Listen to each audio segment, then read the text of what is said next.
ಯತ್ನಾಳ್ ಅವರ ವಿರುದ್ಧ ಇಷ್ಟು ದೊಡ್ಡ ಪ್ರಮಾಣದ ಕ್ರಮವನ್ನು ಕಠಿಣ ಕ್ರಮವನ್ನು ತೆಗೆದುಕೊಳ್ತಾರೆ ಅನ್ನೋದು ಮತ್ತು ಎಲ್ಲ ಬಿಜೆಪಿಯ ಬಹುತೇಕ ನಾಯಕರು ಶಾಕ್ ಕೂಡ ಆಗಿರುವಂಥದ್ದು.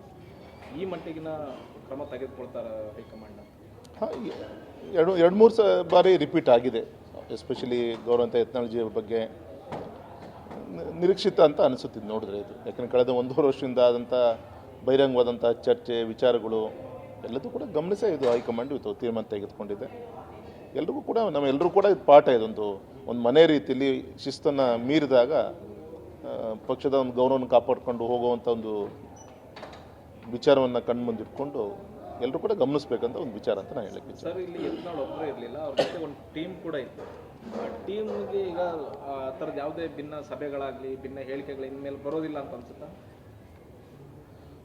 ಮನುಷ್ಯ ನೆಡಬೇಕಾದಾಗ ಎಡುವ ಸಹಜ, ನಡಿಬೇಕಾದ ಸಂಘಟನೆ ಅನ್ನೋದು ಕೂಡ ಕಟ್ಟುವಂಥ ಸಂದರ್ಭದಲ್ಲಿ ದಿನ ಒಂದಲ್ಲ ಒಂದು ರೀತಿಯಲ್ಲಿ ಸವಾಲು ಪ್ರತಿ ಸವಾಲುಗಳು ಇದ್ದೇ ಇರುತ್ತೆ. ಕೆಲವು ವ್ಯಕ್ತಿಗಳಿಂದ ಪರ ವಿರೋಧಗಳು ವಿಚಾರಗಳು ಇದ್ದೇ ಇರುತ್ತೆ. ಎಲ್ಲರನ್ನೂ ತೆಗೆದುಕೊಂಡು ಹೋಗುವಂಥದ್ದೇ ಒಂದು ನಾಯಕತ್ವ ಅಂತ ಹೇಳ್ತಾರೆ. ಆ ವಿಚಾರದಲ್ಲಿ ವಿಜಯೇಂದ್ರ ಅವರು ಯಶಸ್ವಿ ಆಗ್ತಾರೆ. ಸರ್, ಮಿಶ್ರ ಪ್ರತಿಕ್ರಿಯೆ ವ್ಯಕ್ತ ಆಗ್ತಿದೆ. ಒಂದ್ ಕಡೆ ಸಂಭ್ರಮ ಆಗ್ತಿದೆ, ಯತ್ನಾಳ್ ಅವ್ರನ್ನ ಉಚ್ಚಾಟಿಸಿರೋದು ಅದೇ ಜಿಲ್ಲೆಯಲ್ಲಿ ಸಂಭ್ರಮ ಆಗ್ತಿದೆ, ಬೇರೆ ಬೇರೆ ಜಿಲ್ಲೆಗಳ ಸಂಭ್ರಮ ಆಗ್ತಿದೆ. ಇನ್ನೊಂದು ಕಡೆ ಶೋಕನೂ ಆವರಿಸಿದೆ ಬಿಜೆಪಿ ಒಳಗೆ. ಈ ಥರದ್ದು ಆಗಬಾರ್ದಾಗಿತ್ತು ಅಂತ.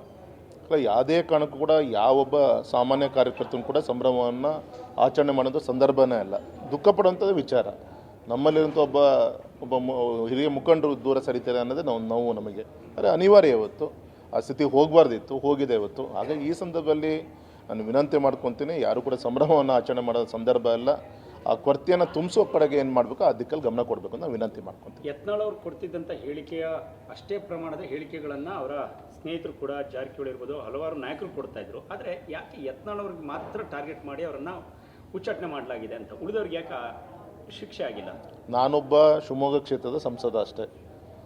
ಯಾವುದೇ ಸಂಘಟನೆ ಇದೆಲ್ಲ ವಿಚಾರದಲ್ಲೂ ಕೂಡ ಮೇಲ್ಮಟ್ಟದಲ್ಲಿ ನಮ್ಮ ಹೈಕಮಾಂಡ್ ಮತ್ತು ಶಿಸ್ತು ಸಮಿತಿ ಇರ್ಬೋದು, ಎಲ್ಲದೂ ಕೂಡ ಪ್ರೋಸೆಸ್ ನಿಮ್ಮ ಮಾಧ್ಯಮದ ಮುಖಾಂತರ ನಾವು ಕೂಡ ಅನೇಕ ವಿಚಾರಗಳನ್ನು ತಿಳ್ಕೊಳ್ಳುವಂಥ ಪ್ರಯತ್ನ ಆಗಿದೆ.